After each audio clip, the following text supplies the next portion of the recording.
ఓం నమో వెంకటేశాయ. వందేందుమౌళిమణిశోభిపదారవిందం వందే సుచాపశరశోభికరారవిందం వందే సదా స్మితలసద్వదనారవిందం వందే కటాక్ష విలసన్నయనారవిందం. మణిమాణిక్యాది రత్నముల చేత అలంకృతమైనటువంటి పాద పద్మములు గలవాడు, ధనుర్బాణాదులచే అలంకృతమైనటువంటి హస్తములు కలవాడు, కరుణా కటాక్ష వీక్షణములు కలిగినటువంటి సుందరమైనటువంటి కన్నులు కలిగినటువంటి శ్రీరామచంద్రునికి నమస్కరిస్తూ తదభిన్న స్వరూపుడైనటువంటి ఆ శ్రీనివాసుని యొక్క దయా విశేషం చేత సమస్త మానవాళికి ధర్మతత్పరతను సకల కార్యసిద్ధిని చేకూర్చాలన్నటువంటి సంకల్పంతో తిరుమల తిరుపతి దేవస్థానం వారు నిర్వహిస్తున్నటువంటి శ్రీమద్ రామాయణం అయోధ్యాకాండ ప్రవచన పారాయణ కార్యక్రమంలో నేటికి మనం 276వ రోజులోకి ప్రవేశించాం. ఈ కార్యక్రమంలో ముందుగా తులసీదాస్ వారి భజన సంకీర్తన అయినటువంటి శ్రీరామచంద్ర కృపాళు అనేటటువంటి సంకీర్తనను శ్రీమాన్ పి శ్రీనివాస్ కుమార్ గారు, అన్నమాచార్య ప్రాజెక్టు కళాకారులు వారి బృందం యొక్క సహకారంతో ఆలపిస్తారు. శ్రవణం చేద్దాం. ఓం నమో వెంకటేశాయ.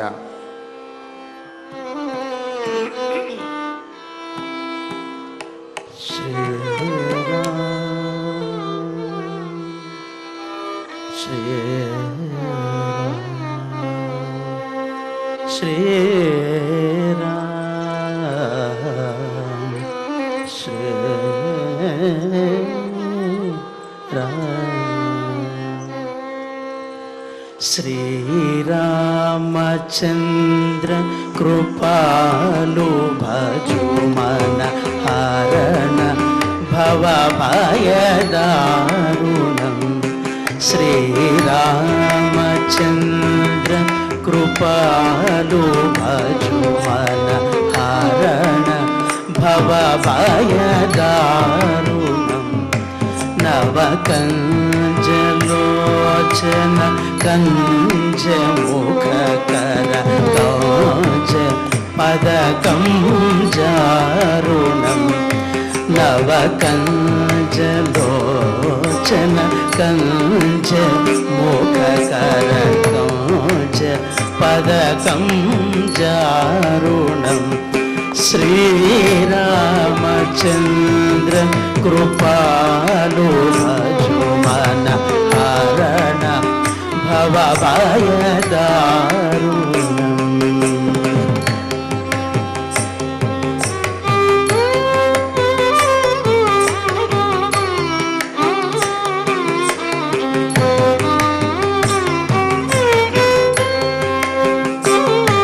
వసుదీన బంధు దినేశ దానవ దైత్యవశనికాగలం. భజుదీన బంధు దినేశ దానవ దైత్యవశనికాగలం. రఘునందనందకాంద కౌశలచంద దశరథనోదనం. రఘునంద ఆనందకాంద కౌశలచంద దశరథనోదనం. శ్రీరామచంద్ర కృపాలు భజుమన హరణ భవభయదారుణం. నవకంజలోచన కంజముఖకర కౌజ పదకం జారుణం.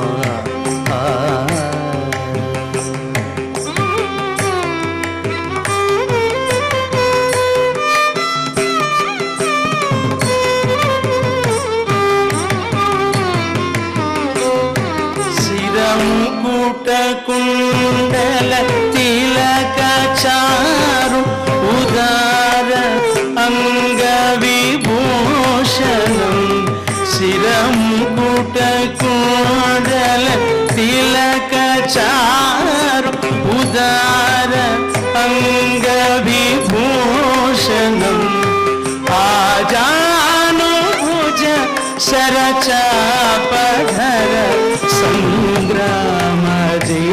करदूषणम् आजानुभुज सरचापधर सङ्ग्रामजित करदूषणम् श्रीरामचन्द्र कृपालु भजुमन हरण भवभयदारुणम् नवकञ्जलोचन काञ्चलोककर काञ्च पद काञ्चारुण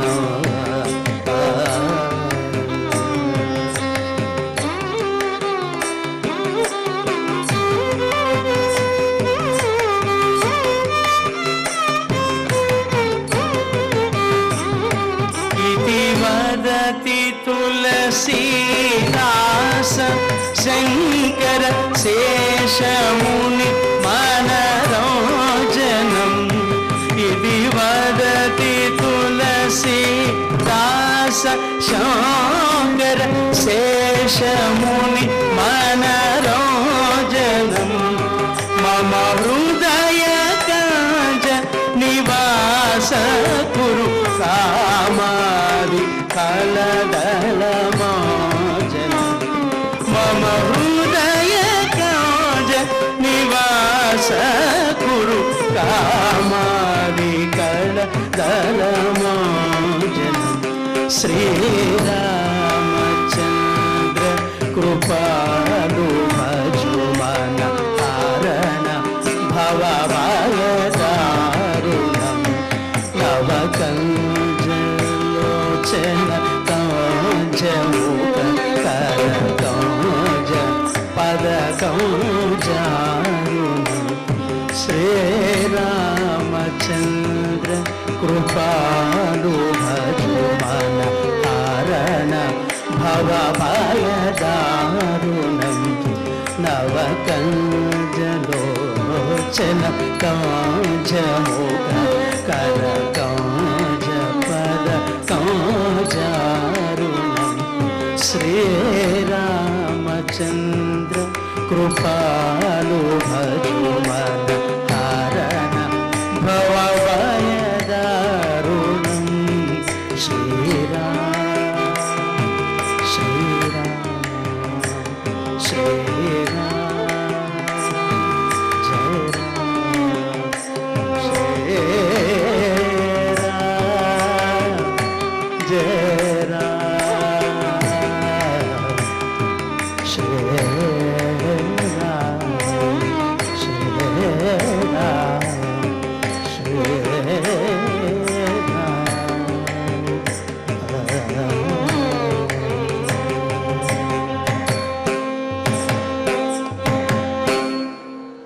సంకీర్తనను ఎంతో చక్కగా శ్రవణం చేశాం.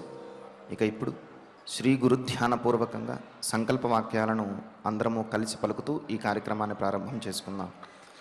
శ్రీ గురు ధ్యానం గురుర్బ్రహ్మా గురుర్విష్ణుః గురుర్దేవో మహేశ్వరః గురుః సాక్షాత్ పరం బ్రహ్మ తస్మై శ్రీ గురవే నమః. శ్రీనివాస ధ్యానం శ్రీవేంకటాద్రి నిలయః కమలాముఖ పుమాన్ అభంగుర విభూతిర్నః తరంగయతు మంగళం. అథ సంకల్పః శ్రీమదాదివరాక్షేత్రే విరాజమానస్య శ్రీ పద్మావతీ జానే అఖిలాండకోటి బ్రహ్మాండ నాయకస్య శ్రీరామచంద్ర రూపాంతరస్య భగవతః శ్రీ వెంకటేశ్వర స్వామినః సన్నిధౌ హనుమత్ సీతా లక్ష్మణ భరత శత్రుఘ్న పరివార సమేత శ్రీరామచంద్ర పరబ్రహ్మణః పరిపూర్ణానుగ్రహేణ अस्मिन् भुवने समस्तादिव्याधीनां निवारणार्थं भारतवर्षे विद्यावित्तवाणिज्य कृषिवैद्यवैज्ञानिक देशरक्षणादिरङ्गेषु विद्यमानानाम् आस्तिकमहाजनानां सर्वेषां सकुटुम्बानाम् आयुरारोग्यैश्वर्य सद्बुद्धिर्यादि सर्वशुभफलप्राप्त्यर्थं धर्माचरणद्वारा श्रीरामराज्यस्य पुनर्व्यवस्थापनार्थम् उद्योगार्थिनां समुचितोद्योगप्राप्त्यर्थं दम्पतीनाम् अनुकूलदाम्पत्यसिद्ध्यर्थं सन्तानस्य पितृवाक्यपरिपालनानुकूल बुद्धिप्रचोदनार्थं सकलकार्यसिद्ध्यर्थं गोसंरक्षणार्थं च श्रीमद्वाल्मीकिरामायणे अयोध्याकाण्डे यथाशक्ति श्लोकव्याख्यानपुरःसरम् 30 सर्गश्लोकपारायणम् तथा श्रीधन्वन्तरिमन्त्रपारायणं च अन्योन्यसाहाय्येन आचार्यमुखेन करिष्यामहे। श्रीवाल्मीकिप्रार्थना कूजन्तं राम रामेति मधुरं मधुराक्षरम् आरुह्य कविताशाखां वन्दे वाल्मीकिकोकिलम्। श्री आञ्जनेयप्रार्थना मनोजवं मारुततुल्यवेगं जितेन्द्रियं बुद्धिमतां वरिष्ठं वातात्मजं वानरयूथमुख्यं श्रीरामदूतं शिरसा नमामि। श्रीरामायण प्रार्थना। वाल्मीकिगिरिसम्भूता रामसागरगामिनी पुनातिभुवनं पुण्या रामायण श्रीराम प्रार्थना। अयोध्याख्येतु गुर्वर्धे त्यक्त्वा राज्यं गिरौ वसन् पादुके भरतायादात् स रामः शरणं मम। श्रीरामचन्द्र परब्रह्मणे नमः। अथ श्रीमद् रामायणे आदिकाव्ये अयोध्याकाण्डे 30 सर्गः। श्रीमन्नारायण चरणौ शरणं प्रपद्ये। श्रीमते नारायणाय नमः। श्रीरामाय नमः। यत्सृष्टासि मया सार्धं वनवासाय मैथिली न विहातुं मया शक्य కీర్తిరాత్మవతా యథా. రామచంద్రమూర్తి సీతాదేవిని వనవాసానికి తీసుకువెళ్ళడానికి ఆయన ఒప్పుకుంటూ ఉన్నాడు. సీతాదేవి ఎన్నో రకాలుగా చెప్పి, నీవు నన్ను తీసుకువెళ్లకుండా గనక అయోధ్యానగరంలోనే విడిచి కనుక వెళ్ళినట్లయితే నీవు వెళ్ళిన తర్వాత నీ వియోగంతో ఈ ప్రాణములు నిలబడవు కావున ఏ విషాన్నో గ్రహించి ఈ ప్రాణములను విడిచిపెట్టేస్తాను అని చెప్పి ఆమె కన్నీరు మున్నీరుగా విలపిస్తూ, నీతో పాటు రావటమే నా ధర్మము, నా ధర్మాన్ని నన్ను పాటించని నిన్ను విడిచి ఉండలేను అని ప్రాధేయపడితే, ఇంకా రాముడు కూడా తన మనసులో ఉన్నటువంటి ఆ బాధను బయటకు చెబుతూ సీతాదేవిని గట్టిగా పట్టుకుని ఏమన్నాడు, నిన్ను వనవాసానికి తీసుకువెళ్ళడానికి నాకు భయమేమీ లేదు జానకి, కానీ నీవక్కడ కష్టపడవలసి వస్తుంది అని, అంతేకాదు నీవు సామాన్యంగా ఇలాగ కష్టపడదాము అని చెప్పి అనుకున్నావా, లేకపోతే నీ మనస్సులో నిజంగానే దృఢంగా నాతో కలిసి వనవాసానికి రావాలని ఉందా అనే నీ పూర్తి ఉద్దేశ్యాన్ని తెలుసుకోవటం కోసం నేను ఈ విధంగా మాట్లాడాను తప్ప నిన్ను విడిచి వెళ్ళడం నాకు కూడా ఇష్టం లేదు. నిన్ను రక్షించడం నాకు కష్టము కాదు, నాకు అడవిలో ఎటువంటి భయమూ లేదు అని చెప్పి అన్నాడు రామచంద్రమూర్తి. ఎందుకు అంటే అన్నీ కూడా అంటే పంచభూతములు కూడా ఆ శ్రీమన్నారాయణుని యొక్క ఆజ్ఞతోటి ఒకవేళ సవ్యముగా కనుక వ్యవహరించకపోతే లోకపాలకుడైనటువంటి సమస్త లోకములను కూడా పాలించే స్థితికర్త అయినటువంటి ఆ నారాయణునికి ఆగ్రహం కలుగుతుందేమో అనే భయంతో ఈ పంచభూతాలు కూడా ఈ ప్రకృతిలో ఈ భూలోకంలో సక్రమంగా పనిచేస్తూ ఉంటాయి.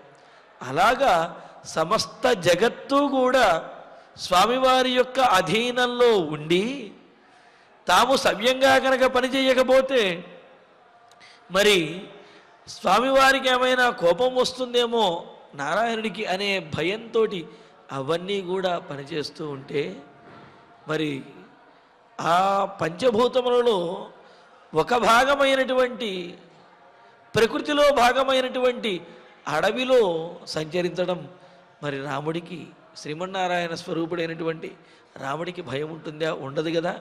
అందుకనే వేదం చెబుతున్నది, భీషాస్మాద్వాతః పవతే భీషోదేతి సూర్య అగ్నిశ్చేంద్రశ్చ మృత్యుర్ధావతి పంచమ ఇది.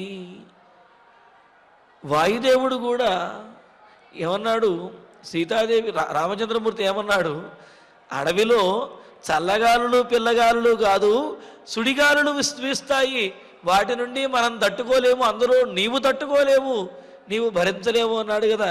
కానీ వాయుదేవుడు కూడా ఆ నారాయణుని యొక్క ఆజ్ఞతోటే చక్కగా పనిచేస్తాడు. సరిగ్గా పనిచేయకపోతే నారాయణుడికి కోపం వస్తుందేమో అన్న భయంతో పనిచేస్తాడు. సూర్యుడు కూడా ప్రతిరోజు కూడా సమయం తప్పకుండా ఉదయిస్తున్నాడు అంటే అది పరమాత్మ యొక్క అనుగ్రహమే. అగ్ని కానీ ఇంద్రుడు కానీ వీరందరూ కూడా చక్కగా పరిపాలిస్తూ అలాగే వర్షములను కురిపిస్తూ వేడిని అందిస్తూ ఉన్నారు అంటే దానికి కారణం పరమాత్మ యొక్క అనుగ్రహమే. కావున పరమాత్మ అనుగ్రహము చేత తమ కర్తవ్యములను నిర్వర్తిస్తున్నటువంటి ఈ పంచభూతములు కూడా పరమాత్మను భయపెట్టగలవా? పరమాత్మకు భయాన్ని చేకూర్చగలవా? అందుకనే రాముడు ఏమంటున్నాడు ఇక్కడ, నహిమేస్తి భయం కించితు, నాకు ఎవరి వలన కూడా భయం అనేది లేదు జానకి. కానీ నీకు కష్టం కలుగుతుందేమోనని, నీవు నిజంగా దృఢమైన సంకల్పం కలిగినటువంటి దానివు కాదు అని తెలుసుకోవటం కోసమే ఇలా అన్నాను అని చెప్పి అన్నాడు. అని నీ అభిప్రాయం తెలుసుకోకుండా నిన్ను కూడా నాతో పాటు వచ్చేయి అని అంటే నా ఆజ్ఞ మేరకు నువ్వు కాదనకుండా వస్తావు, నా ఆజ్ఞ మేరకు అడవిలో నాతో పాటు సంచరిస్తావు. కానీ నీ మనసులో నీవు బాధపడవచ్చు, మనసులో ఇన్ని కష్టములు వచ్చాయి అని చెప్పి కిన్నమై దీనత్వాన్ని పొందవచ్చు. కానీ అటువంటి దీనత్వము నీ మనసులో లేదు అనే విషయం నాకు ఇప్పుడు అర్థమవుతున్నది. నీవు దీనురాలివి, కేవలము నన్ను విడిచినప్పుడు మాత్రమే, నా వియోగము మాత్రమే నీలో దీనత్వాన్ని కలుగజేస్తుంది. నాతో పాటు ఉంటే నీవెప్పుడూ కూడా దీనురాలివి కావు. అది కష్టమైన సుఖమైన ఎక్కడైనా సరే అనే విషయం నీ మాటల ద్వారా తెలుస్తున్నది. కావున సీత, యత్సృష్టాసి మయా సార్ధం వనవాసాయ మైథిలి న విహాతుం మయా శక్య కీర్తిరాత్మవతా యథా. ఏమన్నాడు, నేను కూడా నిన్ను విడిచి వెళ్ళలేను సీత. వస్తుతః నాకు తీసుకువెళ్ళాలనే ఉన్నది. పైగా మైథిలి, మిథిలా నగరంలో జన్మించినటువంటి ఉత్తమమైనటువంటి జనక మహారాజు యొక్క పెంపకంలో పెరిగిన ఓ సీత, యత్ మయా సార్ధం వనవాసాయ దేవేన సృష్టాసి, ఈ నీవు మయా సార్థం నాతో పాటు వనవాసానికి రావటం కోసమే దేవేన సృష్టాసి భగవంతుని చేత సృష్టించబడ్డావు.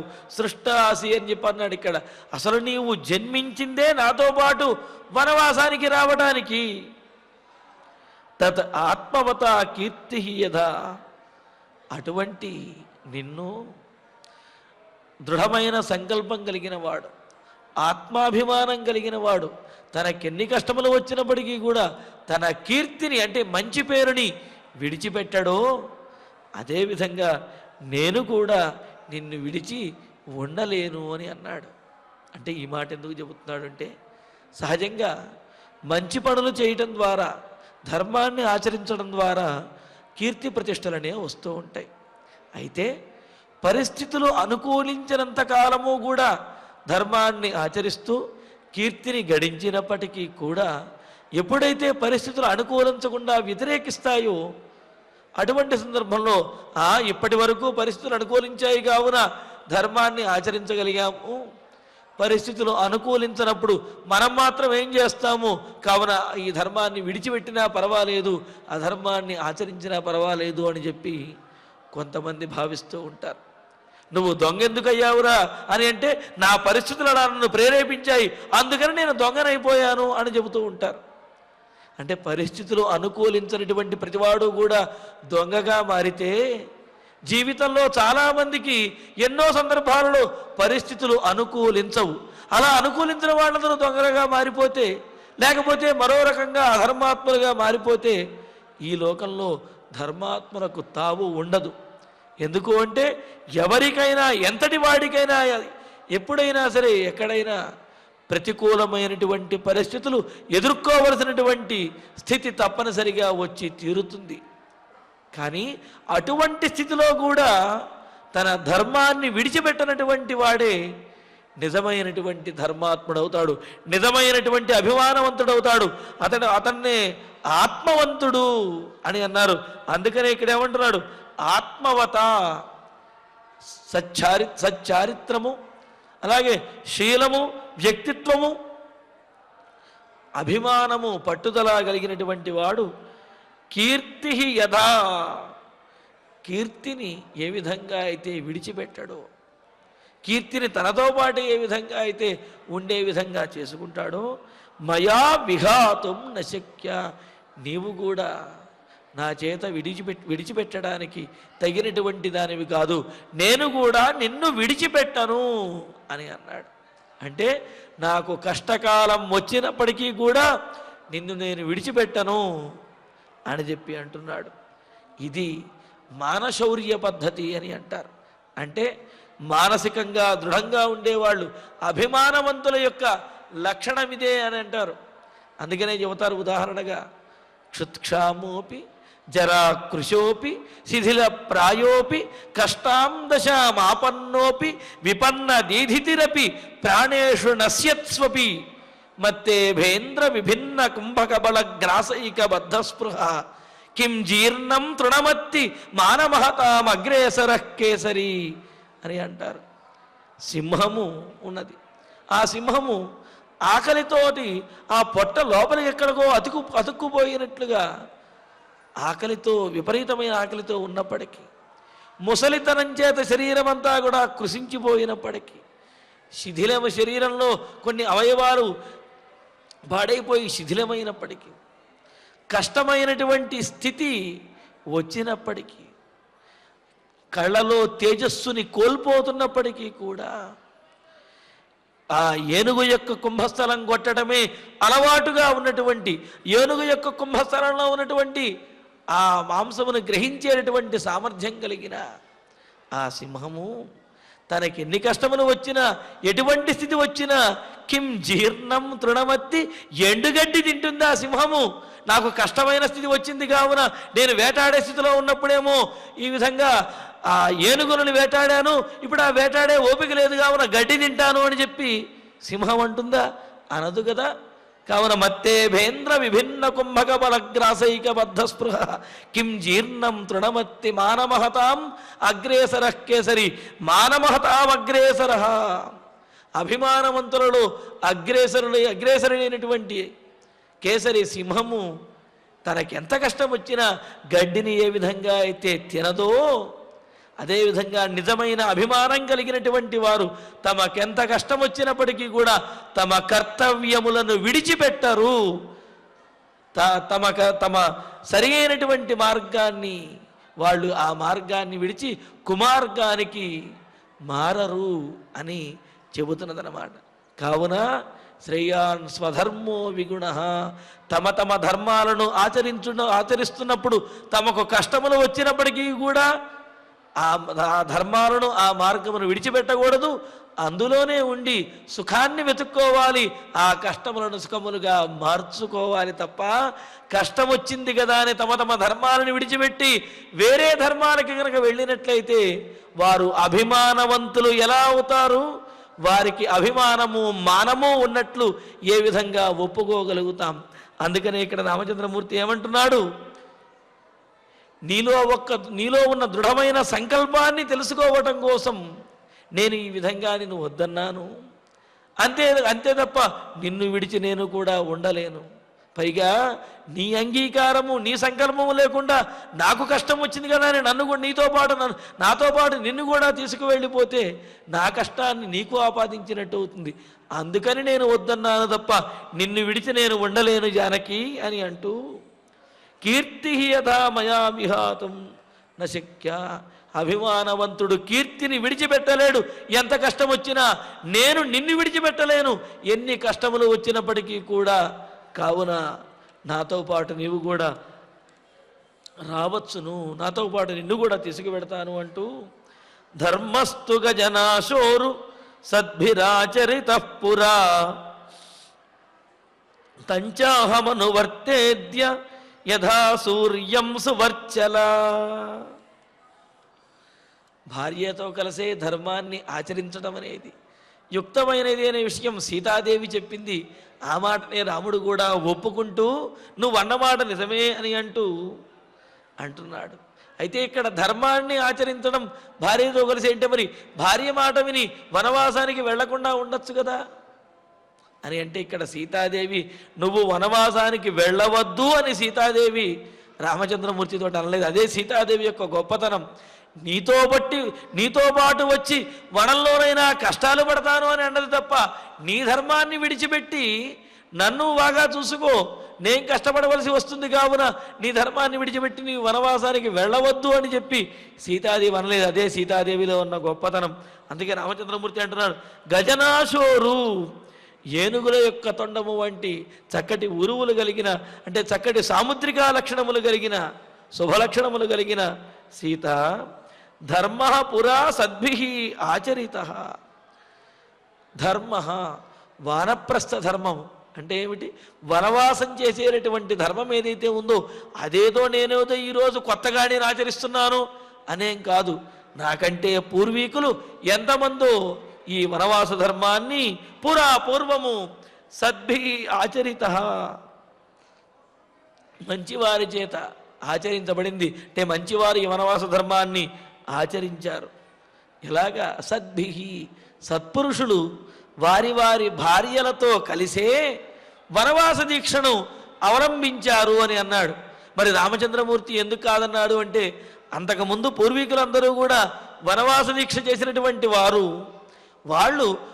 ఒక వయస్సు వచ్చిన తరువాత వారికి సంతానం కలిగి ఆ సంతానానికి రాజ్యాన్ని అప్పజెప్పిన తరువాత వనవాస దీక్ష కోసమని చెప్పి వానప్రస్థ ధర్మాన్ని ఆచరించడం కోసం తమ భార్యతోటి వనవాసానికి వెళ్ళారు. అయితే రామచంద్రమూర్తికి పట్టాభిషేకం చేయవలసిన సందర్భంలో రాజ్యాన్ని పాలించే ఆరంభంలోనే వనవాసం చేయవలసి వచ్చినది. కావుననే సీతాదేవి యొక్క అభిప్రాయాన్ని దృఢంగా తెలుసుకోవటం కోసం సీతాదేవిని వద్దు అన్నాడు, కానీ తీసుకువెళ్ళకూడదు అనే ఉద్దేశ్యం రామచంద్రమూర్తికి కూడా లేదనే విషయం దీని ద్వారా మనకు తెలుస్తున్నదన్నమాట. అందుకనే సద్భి ఆచరిత, భార్యలతో కలిసే పూర్వము ఎంతోమంది సత్పురుషులు వనవాస దీక్షను కొనసాగించారు. నలమహారాజు, అదేవిధంగా అనేక మంది మహారాజులు వనానికి వెళుతూ తమ భార్యలను కూడా తీసుకువెళ్ళారు. ఇంకో మాట చెబుతూ, సువర్చల సూర్యం యథా, సువర్చల సూర్యుడిని ఏ విధంగా అయితే అనుసరించి ఉంటుందో అలాగే అహం అద్య తం అనువర్తే. సూర్యుడు సువర్చలతో కలిసే ఏ విధంగా అయితే ధర్మాన్ని ఆచరిస్తూ లోకాన్ని ఉద్ధరిస్తూ ఉన్నాడో, తాను ప్రయాణిస్తూ ఉన్నాడో, అదేవిధంగా నేను కూడా నీతో కలిసే నేను ఆచరించవలసినటువంటి ధర్మములను ఆచరిస్తాను, తండ్రి గారి యొక్క మాటను నెరవేర్చుతాను అని అన్నాడు. అంటే ఏమిటి? అటు తండ్రి మాటను, ఆ పితృవాక్య పరిపాలన అనే ధర్మాన్ని ఆచరిస్తాను, ఇటు నీతో కలిసి ఆచరించడం ద్వారా నేను పరిపూర్ణమైనటువంటి ధర్మాన్ని ఆచరించినటువంటి వాడినవుతాను. కావున పూర్వీకులలాగానే నేను కూడా నీతో కలిపే ధర్మాన్ని ఆచరిస్తాను, కావున నీవు నాతో పాటు రావచ్చు అని అంటూ నఖల్వహం నగచ్చేయం వనం జనక నందిని వచనం తన్నయతి మాం పితుస్సత్యోపబృంహితం. సీత, నేను తండ్రి గారి యొక్క మాటను ఎందుకు కాదనలేకపోయానో నీకు తెలుసా అని అంటూ జనకనందిని, జనక మహారాజుకి ఆనందాన్ని కలుగజేసేదానా. నందన అంటే నందయతీతి నందన అని అంటారు, ఆనందింపజేసేవాడు. ఈయన దశరథ నందనుడు రాముడు, అంటే దశరథునికి ఆనందాన్ని కలగజేసేవాడు రాముడైతే, జనక నందిని సీతాదేవి, జనక మహారాజుకి ఆనందాన్ని కలగజేసేది సీతాదేవి. ఇక్కడ జనక నందిని అని సంబోధించడంలో ఉద్దేశం ఏమిటి అంటే, తండ్రికి ఆనందాన్ని కలుగజేయటమే పుత్రుని యొక్క లక్షణము, పుత్రిక యొక్క లక్షణము కూడా అనే విషయాన్ని గుర్తు చేయటం. అంటే నేనేదో నా తండ్రి యొక్క ఆనందం కోసం పాటుపడుతున్నానని కాదు, నీవు కూడా నీ తండ్రి యొక్క ఆనందం కోసం పాటుపడేదానివే, నీవు కూడా నీ తండ్రి యొక్క ఆనందాన్ని కోరుకునేదానివే. నీవు ఎలా నీ తండ్రి ఆనందాన్ని కోరుకుంటావో అలాగే నేను కూడా అని చెప్పటం కోసమే జనకనందిని, జనక మహారాజుకి ఆనందాన్ని కలగజేసే సీత. సత్యోపబృంహితం, సత్యం చేత పెరిగినటువంటిది, సత్యముకు ప్రతిధ్వనిలాగా ఉన్నటువంటి, సత్యము చేత పరిపుష్టమైనదైన పితుహువచనం, మా తండ్రి గారి యొక్క మాట మాం నయతి ఖలు, నన్ను తీసుకువెళుతున్నది, వనవాసానికి తీసుకువెళ్ళేది ఏమిటి? మా తండ్రి గారి మాట. మా తండ్రి గారి మాట అంటే తండ్రి మీద వ్యామోహంతోటో లేకపోతే తండ్రి మీద ఉన్న వాలిన ఆ ప్రేమతోటో నేను వెళ్ళడం లేదు. తండ్రి గారి యొక్క మాట సత్యోపబృంహితం, సత్యంతో పరిపుష్టమైనటువంటిది, సత్యాన్ని కలిగినటువంటి మాట. ఏమిటా సత్యం? తండ్రి కైకేయికి ఇచ్చినటువంటి వరములను నిలుపుకోవాలి అని, తండ్రి సత్యసంధుడిగా ఉండాలి అని, తాను ఇచ్చినటువంటి మాటను సత్యము చెయ్యాలి అనే ఉద్దేశంతో ఆయన నాకు వనవాసాన్ని విధించాడు. కావున ఈ తండ్రి చెప్పిన మాట ఏదైతే ఉందో అది సత్యోపబృంహితం, నిజమునకు సంబంధించింది, సత్యవాక్ పరిపాలనకు సంబంధించింది. కావున అందుకనే ఆ మాట సత్యపూతమైనటువంటి ఆ మాట మాం నయతి, నన్ను వనవాసానికి తీసుకువెళుతూ ఉన్నది. అహం వనం నగచ్చేయం ఇతిన. మరి అటువంటి సత్యపూతమైనటువంటి తండ్రి యొక్క ఆజ్ఞను విన్న తర్వాత నేను వనానికి వెళ్ళను నాన్నగారు అని చెప్పి నేను అనగలనా? అలా అనను అని అంటున్నాడు. ఇక్కడ ఏమంటున్నాడు? నగచ్చేయం ఇతిన, వెళ్ళను అనేది లేనే లేదు. అంటే ఏమిటి? ఖచ్చితంగా వెళతాను అని అర్థం. ఇక్కడ నైద్వయం ప్రకృత్యర్థం దృఢయతి అని అంటుంది శాస్త్రం. అంటే సాక్షాత్తుగా చెప్పకుండా రెండు నకారాలు ప్రయోగించి కనుక చెప్పినట్లయితే ఆ పని ఖచ్చితంగా చేస్తాను అని అర్థంట. ఎలాగైతే ఎవరైనా మనల్ని ఎక్కడికైనా పిలిచారనుకోండి, నేను వస్తానండి అని అన్నామనుకోండి, వాళ్ళు మళ్ళీ అడుగుతారు, మీరు ఖచ్చితంగా వస్తారా అని అడుగుతారు. వస్తానండి అంటారు. మళ్ళీ అడుగుతారు, అయితే నేను రాకుండా ఉండను అని అంటాం. అంటే వస్తాను అని చెప్పినా రాకుండా ఉండను అని చెప్పినా రెండిటికీ కూడా సారభూతంగా చూస్తే ఒకే అర్థంగా అనిపిస్తుంది. కానీ వస్తాను అని అంటే వస్తానో రానో అనే వస్తానో రానో అనే సందేహం అవతలి వారిలో ఉంటుంది. కానీ రాకుండా ఉండను అంటే ఖచ్చితంగా వస్తాను, ఈ మాటకు తిరుగులేదు అనే అర్థం వస్తుందన్నమాట. అందుకనే ఆ విధంగా నైద్వయంతో రెండు నకారాలతో కలిపి చెప్పినటువంటి మాట ఆ ప్రకృతి అర్థాన్ని దృఢం చేస్తుందన్నమాట. అందుకని ఇక్కడ ఏమంటాడు, నగచ్చయం ఇది నా, వెళ్ళను అనే మాటే లేదు అంటే ఖచ్చితంగా తండ్రి మాట కోసం వెళ్ళి తీరుతాను అని రాముడి యొక్క అభిప్రాయం అనేది ఇక్కడ తెలుస్తున్నది. అందుకనే రాముడు సీతాదేవితోటి అంటున్నాడు, జనక మహారాజుకి ఆనందాన్ని కలగజేసే సత్పుత్రికమైనటువంటి సీత, నేను కూడా మా తండ్రి గారి యొక్క మాట కోసం, ఆ మాట కూడా ఎటువంటిది, సత్యపూతమైనటువంటి మాట కోసం నేను వనవాసానికి వెళ్ళాలనుకుంటున్నాను. మరి అటువంటి మాటను విన్న తరువాత నేను చెయ్యను, నేను వెళ్ళను అని చెప్పి అంటామా? ఎట్టి పరిస్థితుల్లో అనము, ఖచ్చితంగా నేను వనవాసానికి వెళ్ళి తీరవలసిందే అని అంటూ, మరి ఇదేం ధర్మం అయ్యా అనుకుంటావేమో, ఏష ధర్మస్తు శుశ్రోణి పితుర్మాతుశ్చ వశ్యత అతశ్చతం యతిక్రమ్య నాహం జీవితుముత్సహే. ఇదే నిజమైనటువంటి ధర్మము. నేను వాళ్ళ మాట వింటాం, వీళ్ళ మాట వింటాం అని అనడం కాదు, ముందు తల్లిదండ్రుల మాట వినటమే కనీస ధర్మము, అదే నిజమైనటువంటి ధర్మము అని అంటూ, శుశ్రోణి, చక్కటి అందమైనటువంటి జఘనము కలిగిన అందమైన ఓ సీత, పితుః మాతుశ్చ వశ్యత, తండ్రికి అదేవిధంగా మాతుశ్చ, తల్లికి కూడా వశ్యత, విధేయుడై ఉండటం ఏదైతే ఉందో, తల్లిదండ్రులు చెప్పినట్టుగా వినడము, వాళ్లకు విధేయులుగా ఉండడం ఏదైతే ఉందో, ఏషః అదే ధర్మ, ఇదే సంతానము యొక్క ధర్మము, సంతానము యొక్క ప్రథమ కర్తవ్యము. ప్రథమ ధర్మము, అనేక ధర్మములు ఉన్నాయి మనకు, అనేక కర్తవ్యములు ఉన్నాయి, ఆ విషయంలో సందేహం లేదు.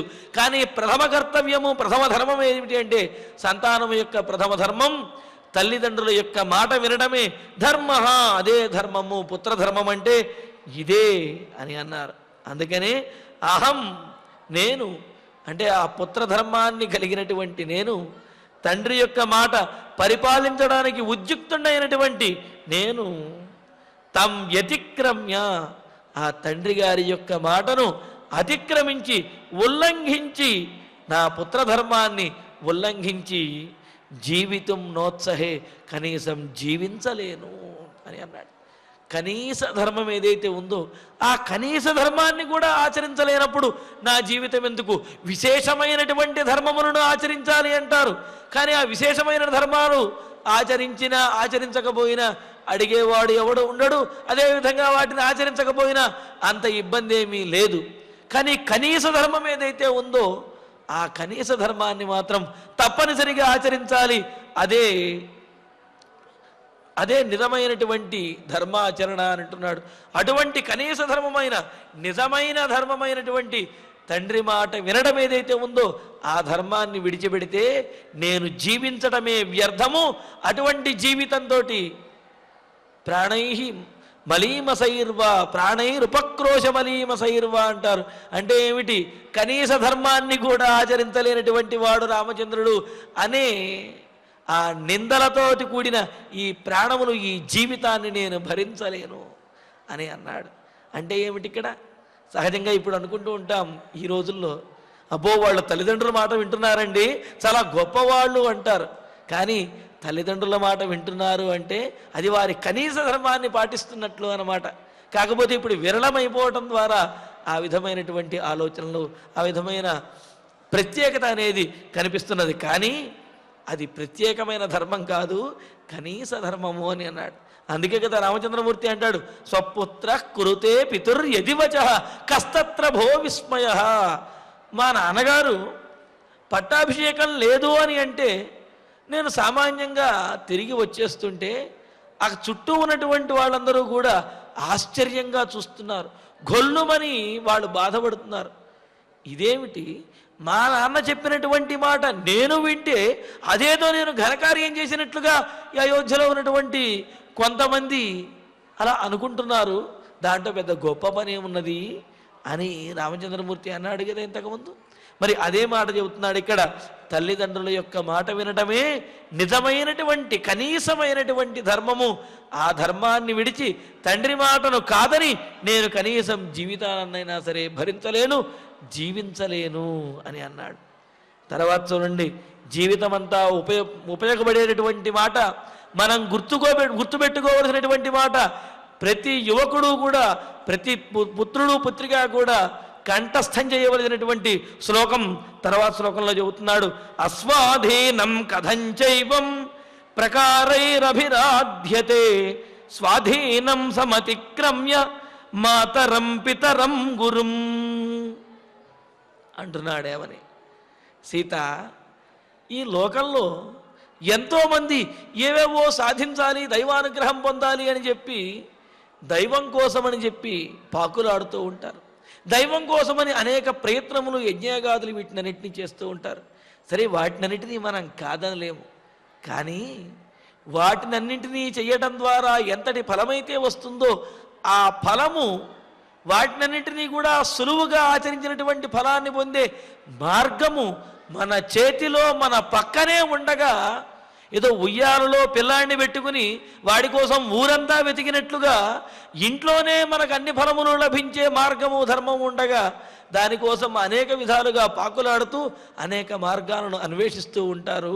ఎలాగంటావా అని చెబుతూ, స్వాధీనం, ఆరాధకుని యొక్క, ఎవరైతే ప్రయత్నం చేస్తుంటాడో ఆ ప్రయత్నం చేసేవాడి యొక్క వశంలోనే ఉన్నటువంటి మాతరం పితరం గురుం, తల్లిని తండ్రిని గురువుని కూడా సమతిక్రమ్య, ఉల్లంఘించి అతిక్రమించి వారిని విడిచిపెట్టి తిరస్కరించి, అస్వాధీనం, స్వాధీనములో లేనటువంటి దైవం, దైవాన్ని గురించి ప్రకారై అనేక విధాలుగా కథం అభిరాధ్యతే, ఎందుకు వీళ్ళందరూ కూడా ఇంత పాకులాడుతూ ఉన్నారు అంటే ఇక్కడ దైవాన్ని ఆరాధించవద్దు అని చెప్పటం లేదు. దైవాన్ని ఆరాధిస్తాలి, ఆ విషయంలో సందేహం లేదు. కానీ దైవం అనేది, దైవానికి ఆ భక్తుడికి అనేది కొంత వ్యత్యాసము, లేకపోతే కొంత దూరము ఉండవచ్చు.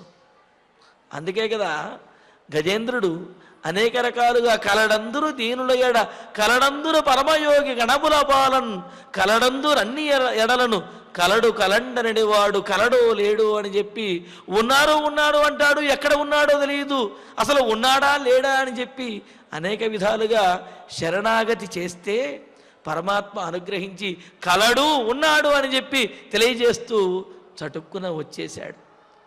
అలా ప్రార్థిస్తే పరమాత్మ యొక్క అనుగ్రహం తప్పనిసరిగా కలుగుతుంది. కానీ తల్లిదండ్రులు, తల్లి తండ్రి గురువు తమ దగ్గరే ఉంటారు. పైగా అతడు ప్రార్థించినా ప్రార్థించకపోయినా అతడికి మేలు చెయ్యాలి అని, అంతే కదా. ఒక సంతానము తల్లిదండ్రుల్ని నాకు అది కావాలి ఇది కావాలి అని చెప్పి అడగక్కర్లేదు. తల్లి బిడ్డను సాకేటప్పుడు, పెంచేటప్పుడు ఆ బిడ్డ ఏమీ అడగవలసిన అవసరం లేదు. స్వతసిద్ధంగానే ఆమె చేయవలసినటువంటి కర్తవ్యములన్నింటినీ కూడా చేస్తుంది. ఆ బిడ్డకు చేయవలసినటువంటి హితములన్నీ కూడా చేకూర్చుతుంది. అందుకని స్వాధీనంలో దగ్గరగా తమతో పాటు ఉండేటటువంటి దైవస్వరూపులే తల్లి తండ్రి గురువు అయినప్పుడు మొదట వారిలో ఉన్నటువంటి దైవాన్ని గ్రహించకుండా వారికంటే భిన్నమైనటువంటి దైవం కోసం వెతుకుతూ ఉంటారు అమాయకులైనటువంటి జనులు. ఏమిటో వారి యొక్క అమాయకత్వం సీత. తల్లి తండ్రి గురువు, ఆ తరువాతే దైవము అనే విషయాన్ని కూడా రామచంద్రమూర్తి, దైవమైనటువంటి రామచంద్రమూర్తే మనకు తెలియజేస్తూ ఉన్నాడు. అందుకనే స్వాధీనం, అందుబాటులో ఉన్నటువంటి మాతరం పితరం గురుం, తల్లిని తండ్రిని గురువుని కూడా సమతిక్రమ్య, అతిక్రమించి ఉల్లంఘించి తిరస్కరించి, అస్వాధీనం, కొద్దిపాటి దూరంలో ఉన్నటువంటి, స్వాధీనంలో లేనటువంటి స్వతంత్రుడైనటువంటి దైవం, దైవాన్ని ప్రకారై కథం అభిరాధ్యతే, అనేక రకాలుగా పాకులాడుతూ అనేక రకాలుగా ప్రయత్నిస్తూ ఎలాగ ఆరాధిస్తున్నారు అంటే ఏమిటి? ముందు తల్లిదండ్రుల్ని గౌరవించి ఆ తర్వాత దైవాన్ని ఆరాధించండి, అప్పుడు దైవానుగ్రహం కలుగుతుంది అని చెబుతున్నాడు.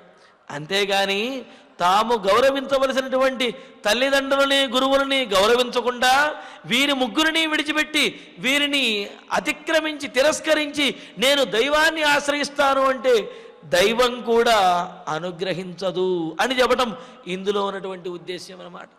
కావున తల్లి తండ్రి గురువు దైవము అని ఈ క్రమం మనకు చిన్నప్పటి నుంచి మన పెద్దలు చెప్పారు అంటే అది రాముని యొక్క మాటలను అనుసరించి చెప్పినటువంటి మాట. రాముడు కూడా ఏమని చెప్పాడు? తల్లి తండ్రి గురువు దైవము వీళ్ళని కాదని చెప్పి దైవం కోసం బాకులాడుతూ ఉంటారు. ముందు వీళ్ళ సంగతి చూస్తే ఆ తర్వాత దైవం మనకు అనుకూలిస్తాడు.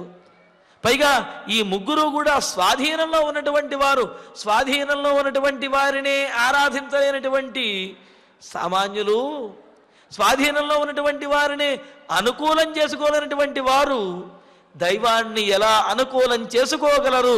కావున సీత వీరిని విడిచిపెట్టేసి దైవాన్ని ఆరాధిస్తాను అంటే అది అమాయకత్వం అవుతుంది. వీరిని గౌరవిస్తూ వీరి యొక్క అనుగ్రహం పొందుతూనే దైవాన్ని కూడా ఆశ్రయించాలి అని రామచంద్రమూర్తి చక్కగా తెలియజేస్తున్నారన్నమాట. అందుకనే ఇక్కడ అస్వాధీనం కథం దైవం ప్రకారైరభిరాధ్యతే స్వాధీనం సమతిక్రమ్య మాతరం పితరం గురుం అని చెప్పి ఎలా ఆరాధిస్తున్నారు అని చెప్పి అన్నాడు. అందుకనే మనకు శృతి వేదం కూడా ఏం చెబుతోంది? మాతృదేవో భవ పితృదేవో భవ ఆచార్యదేవో భవ అని అంటూ తల్లినే దైవంగా భావించు, తండ్రినే దైవంగా భావించు, గురువునే దైవంగా భావించు. వీరి ముగ్గురు యొక్క అనుగ్రహం కలిగింది అంటే ఆ దైవానుగ్రహం సులభంగా ప్రాప్తిస్తుంది అని అన్నాడు. ఈ గురువుని వీరిని ఆరాధించడం ద్వారా దైవానుగ్రహం పొందినటువంటి వాళ్ళు ఒకళ్ళు కాదు, మన పురాణాల్లో అనేక మంది ఉన్నారు. వారందరూ కూడా వీరికి ఎవరైతే తల్లిదండ్రులని ఆరాధిస్తున్నారో వారికి సంతానంగా కలగాలి అని భావించారు. ఎవరైతే గురువుని ఆరాధిస్తున్నాడో అటువంటి ఆరాధించినటువంటి శిష్యుడికి తాము శిష్యులు అవ్వాలి అని చెప్పి భగవంతుడే ఆ విధంగా అవతరించినటువంటి ఘట్టములు అనేక పురాణాల్లో అనేక ఇతివృత్తములు మనకు గోచరిస్తూ ఉన్నాయి. అందుకనే కదా వేదం కూడా చెప్పింది తల్లి తండ్రి గురువు దైవము అని చెప్పి.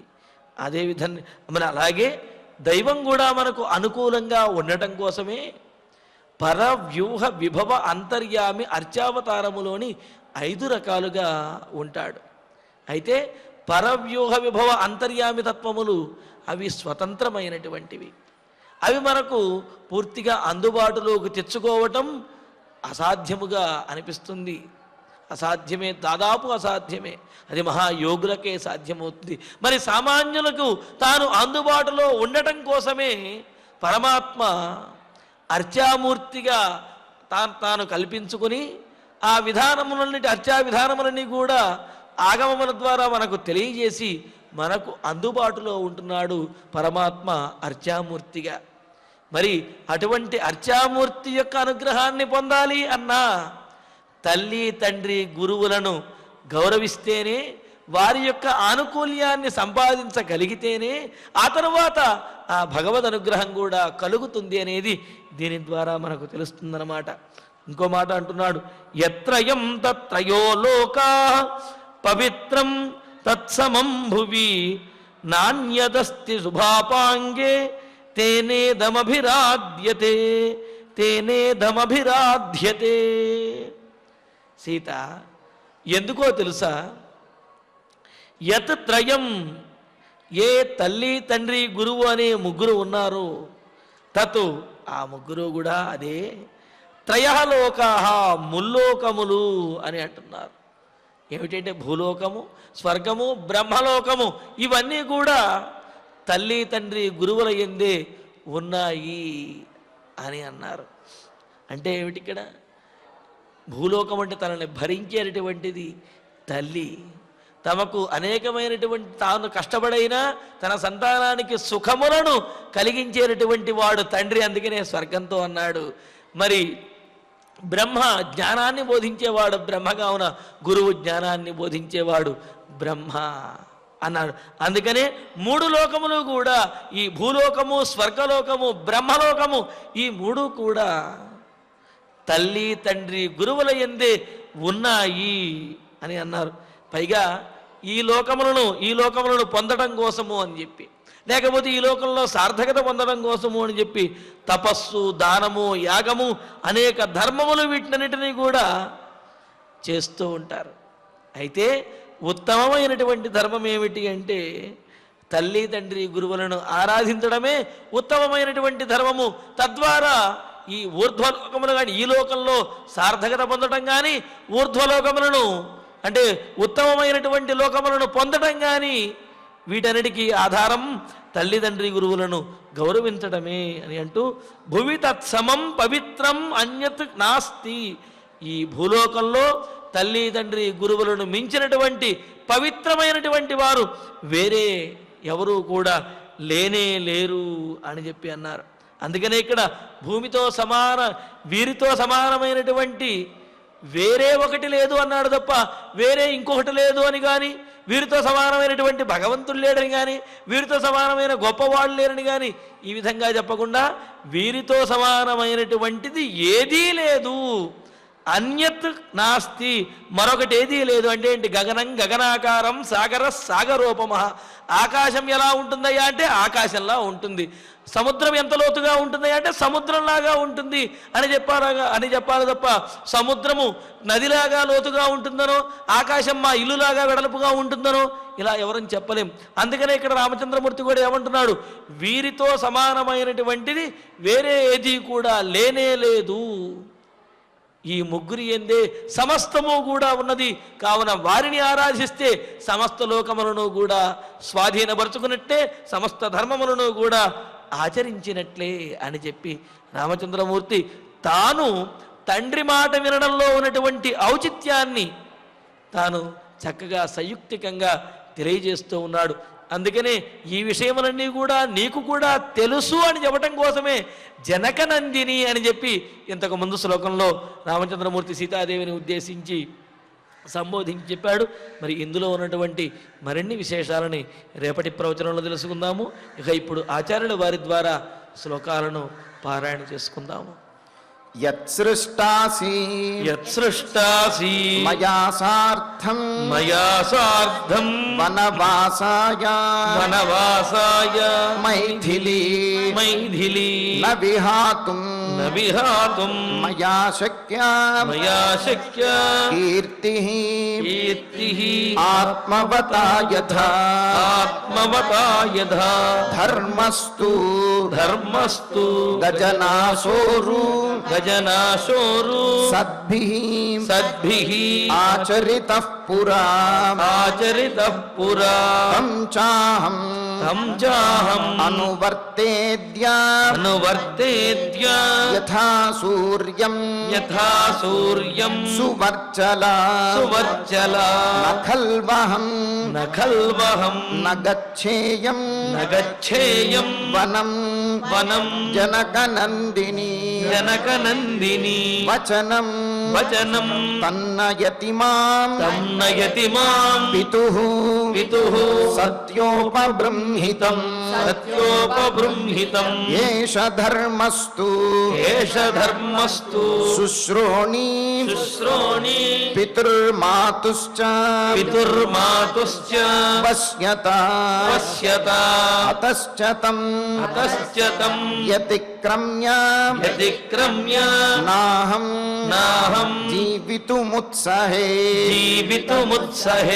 అస్వాధీనం కథం దైవం ప్రకారైః అభిరాధ్యతే స్వాధీనం సమతిక్రమ్య మాతరం పితరం గురుం యత్రయం తత్రయో లోకాః పవిత్రం తత్సమం భువి నాన్యదస్తి శుభాపాంగే తేనేదం తేనేదం అభిరాధ్యతే అభిరాధ్యతే ఇత్యార్షే ఇత్యార్షే శ్రీమద్ రామాయణే ఆదికావ్యే అయోధ్యాకాండే అయోధ్యాకాండే త్రింశే సర్గే సర్గే షట్ శ్లోకాః శ్లోకాః. ఫలశ్రుతి నుండి మంగళాంతం వరకు అందరము కలిసి పఠిద్దాం. ఫలశ్రుతి ఆయుష్యమారోగ్యకరం యశస్యం సౌభ్రాతృకం బుద్ధికరం సుఖం చ శ్రోతవ్యమేతన్నియమేన సద్భిః ఆఖ్యానమోజస్కరమృద్ధికామైః. శ్రీరామచంద్ర పరబ్రహ్మణే నమః. అథ ధన్వంతరి ధ్యానం అచ్యుతానంత గోవింద విష్ణో నారాయణామృత. రోగాన్మే నాశయాశేషాన్ ఆశు ధన్వంతరే హరే. ఆరోగ్యం దీర్ఘమాయుష్యం బలం తేజోధియం శ్రియం. స్వభక్తేభ్యోనుగృహంతం వందే ధన్వంతరిం హరిం. ధన్వంతరేరిమం శ్లోకం భక్త్యా నిత్యం పఠంతి యే అనారోగ్యం న తేషాం స్యాత్ సుఖం జీవంతి తే చిరం. ఓం నమో భగవతే వాసుదేవాయ. ధన్వంతరయే అమృతకలశహస్తాయ వజ్రజలౌకహస్తాయ సర్వామయ వినాశనాయ త్రైలోక్యనాథాయ మహావిష్ణవే స్వాహా. ఓం వాసుదేవాయ విద్మహే సుధాహస్తాయ ధీమహి తన్నో ధన్వంతరి ప్రచోదయాతు. అధనవజ్రః ప్రార్థనా ఆరోగ్యం పద్మబంధుర్వితరతు నితరాం సంపదం శీతరశ్మిః. భూలాభం భూమిపుత్రః సకలగుణయుతాం వాగ్విభూతిం చ సౌమ్యః. సౌభాగ్యం దేవమంత్రీ రిపుభయశమనం భార్గవః. శౌర్యమార్కిః దీర్ఘాయుః సైంహికేయః. విపులతరయశకేతుః ఆచంద్రతారం. అరిష్టాని ప్రణశ్యంతు దురితాని భయాని చ. శాంతిరస్తు శుభం మేస్తు గ్రహాః కుర్వంతు మంగళం. అధ క్షమా ప్రార్థనా యదక్షరపదభ్రష్టం మాత్రాహీనం చ యత్ భవేత్ తత్సర్వం క్షమ్యతాం దేవ. నారాయణ నమోऽస్తు తే. అథ భగవత్సమర్పణం కాయేన వాచా మనసేంద్రియైర్వా బుద్ధ్యాత్మనా వా ప్రకృతే స్వభావాత్. కరోమి యద్యత్ సకలం పరస్మై నారాయణాయేతి సమర్పయామి. అథ మంగళం శ్రియః కాంతాయ కళ్యాణ నిధయేర్థినాం. శ్రీవేంకటనివాసాయ శ్రీనివాసాయ మంగళం.